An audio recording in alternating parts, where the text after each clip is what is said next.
వరుసగా 2 విజయాలతో అద్భుతంగా సీజన్ను ప్రారంభించినటువంటి ఆర్సీబీకి తొలి దెబ్బ తగిలింది. సొంతగడ్డపై గుజరాత్ టైటన్స్తో టాస్ ఓడిపోయినటువంటి రాయల్ ఛాలెంజర్స్ బెంగళూరు మొదట బ్యాటింగ్ చేయాల్సి వచ్చింది. గుజరాత్ టైటన్స్లో కగిసో రబాడా వ్యక్తిగత కారణాల వలన అందుబాటులో లేకపోవడంతో అర్షద్ ఖాన్ను టీంలోకి తీసుకొచ్చాడు శుభ్మన్ గిల్. ఆర్సీబీ మార్పులేవీ లేకుండానే ఈ మ్యాచ్లో బరిలోకి దిగింది. ఇక బెంగళూరు తనను కొనుక్కోలేదన్న కసితో ఆడినట్టు అనిపించింది సిరాజ్. ఈ మ్యాచ్లో నిప్పులు చెరిగే బంతులతో అద్భుతమైన బౌలింగ్ వేసి పవర్ ప్లేలోనే ఆర్సీబీని కోలుకోలేని దెబ్బలు తీశాడు. తొలి బంతి నుంచే ఆర్సీబీ బ్యాట్స్మెన్ ఇబ్బందులు పడ్డారు. ఫిలిప్ సాల్ట్కు వేసినటువంటి తొలి బంతి గాల్లోకి లేచినా అది సేఫ్ జోన్లో పడింది. తర్వాత అదే ఓవర్లో ఫిల్ సాల్ట్ మరోసారి బతికిపోయాడు. బట్లర్ ఈజీ ఛాన్స్ను వదిలేయడంతో సిరాజ్కు తొలి వికెట్ దక్కకుండా పోయింది ఆ ఓవర్లో. మరోవైపు రబాడా స్థానంలో వచ్చినటువంటి అర్షద్ ఖాన్ విరాట్ కోహ్లీ వికెట్ను దొరకపుచ్చుకున్నాడు. కేవలం 6 బంతులు మాత్రమే ఆడిన విరాట్ కోహ్లీ 7 పరుగులకు అవుట్ అయ్యాడు.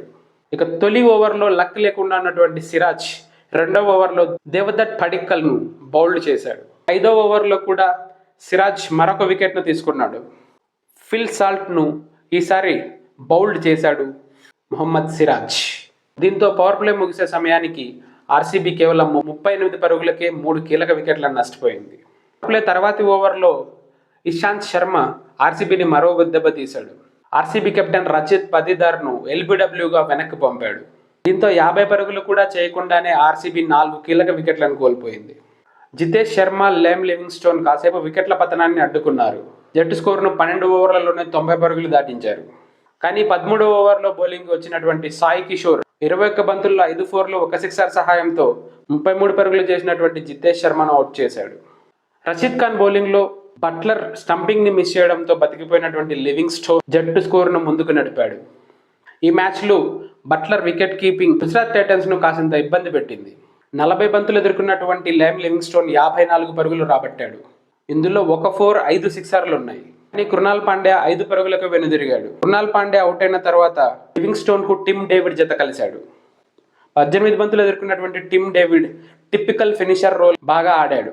18 బంతుల్లో 3 ఫోర్లు 2 సిక్సర్ల సహాయంతో 32 పరుగులు రాబట్టాడు.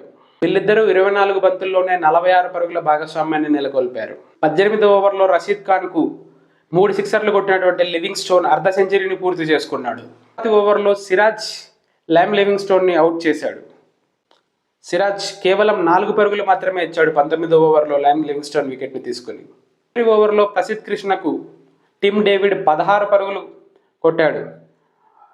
ఇందులో 2 ఫోర్లు 1 సిక్సర్ ఉన్నాయి. 169 పరుగులు సాధించినటువంటి ఆర్సీబీ 8 వికెట్లను కోల్పోయింది 20 ఓవర్లు ముగిసే సమయానికి. 170 పరుగుల విజయ లక్ష్యంతో బరిలోకి దిగినటువంటి గుజరాత్ టైటన్స్ శుభ్మన్ గిల్ మరియు సాయి సుదర్శన్లను బరిలోకి దించింది ఓపెనర్లుగా.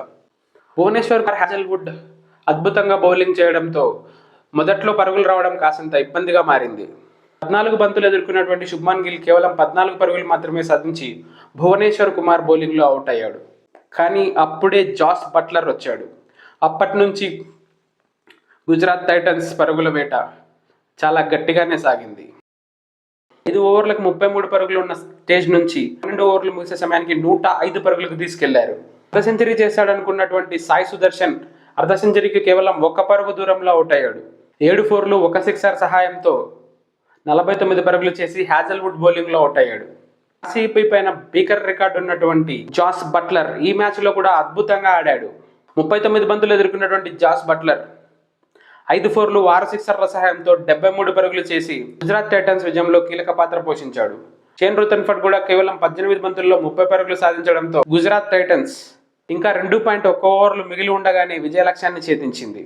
2 కీలక పాయింట్లు తీసుకున్నటువంటి గుజరాత్ టైటన్స్ 4వ స్థానంలో ఉండగా కాసింత నెట్ రన్ రేట్ను కోల్పోయినటువంటి ఆర్సీబీ మొదటి స్థానం నుంచి 3వ స్థానానికి పడిపోయింది.